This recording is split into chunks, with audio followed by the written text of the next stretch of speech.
Welcome to this lesson on the polar form of complex numbers, focusing specifically on the r cis theta notation.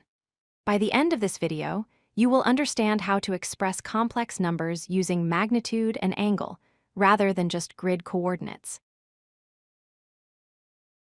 Let's start by recalling the rectangular form, which is likely what you encountered first. In this standard approach, a complex number z is written as x plus iy here. X is the real part, and y is the imaginary part. It works exactly like a coordinate system on a map, where you move horizontally for x and vertically for y. When we plot this number on the complex plane, also known as the Argand diagram, we can visualize z as a vector or a point. Instead of just thinking about how far right and how far up we go, look at the arrow itself. It has a specific length, and it points in a specific direction from the center. This perspective of distance and direction is the key to polar form. To define a complex number in polar form, we need two new values.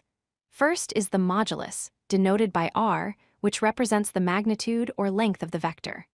Second is the argument, denoted by the Greek letter theta, which is the angle measured counterclockwise from the positive real axis.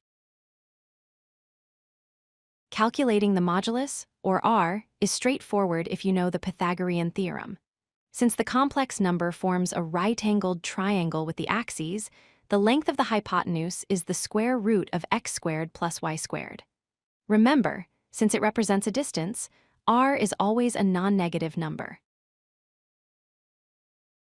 To find the angle theta, we use trigonometry.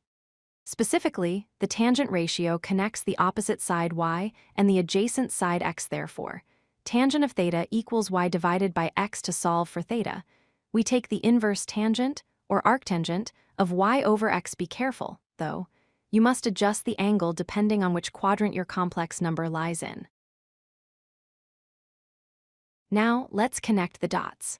From trigonometry, we know that the horizontal component x equals r times cosine theta, and the vertical component y equals r times sine theta. If we substitute these back into our original rectangular equation, we get z equals r cosine theta plus I times r sine theta. We can factor out the common term r to get the standard polar form. Z equals r times the quantity cosine theta plus I sine theta.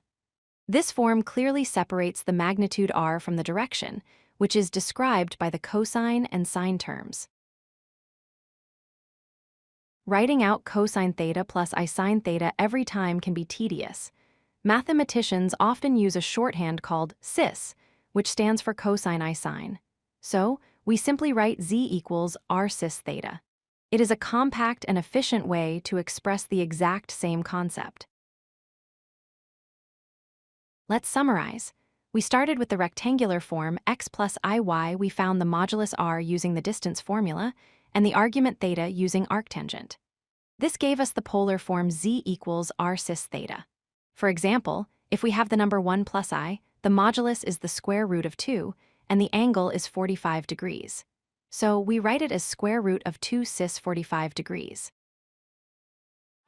If you like this video, hit that like button and don't forget to subscribe. Visit codelucky.com for more such useful content.